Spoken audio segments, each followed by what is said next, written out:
சில்லறத்தனம், கேவலமான மட்டமான செயல் தான் அப்படி சொல்லணும். இப்ப நடிகர் விஜய்க்கு இதெல்லாம் புரியுதா இல்லையா?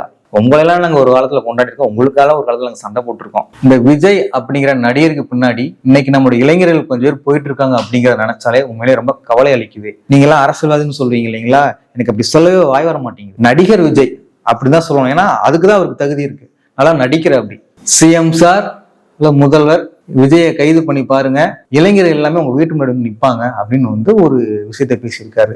வன்முறையை தோன்ற பேசுதான் அது. இப்ப விஜயை கைது பண்ணா ஏன் இந்த இளைஞர்கள் போகணும் அப்படின்னா ஒரு பெரிய தியாகம் பண்ணிட்டாரா? அப்பெல்லாம் ஒண்ணுமே கிடையாது.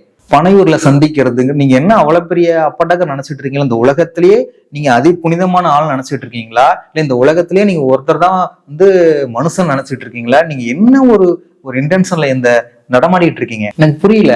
நாளைக்கு எவனாவது செத்தா கூட நீங்க போய் பாப்பீங்களா? இல்ல பாடியை பணம் கொண்டுட்டு வாங்கடான்னு சொல்லுவீங்களா? எனக்கு தெரியல. இதே மாதிரிதான் தொடர்ச்சியா இந்த மாதிரி முட்டாள்தனத்தை நீங்க பண்ணிக்கிட்டே இருக்கீங்க. விஜய் நடிகர் அஜித் சொல்றாரு, எங்கேயோ அவருக்கு எதுக்கு சம்மந்தம் இல்ல. ஆனா நடிகர் அஜித் என்ன சொல்றாருன்னா, இது எல்லாத்துக்கும் ரெஸ்பான்சிபிலிட்டி அப்படிங்கிறாரு. அப்புறம் அவரு சில விஷயத்த பதிவு பண்றாரு, இது கூட்டத்தை கூட்டுறதுக்கான சுயநலவாதிகளுடைய செயல்பாடுகளுடைய அடிப்படையில விட இது விளைந்திருக்கும் அப்படிங்கிறாரு.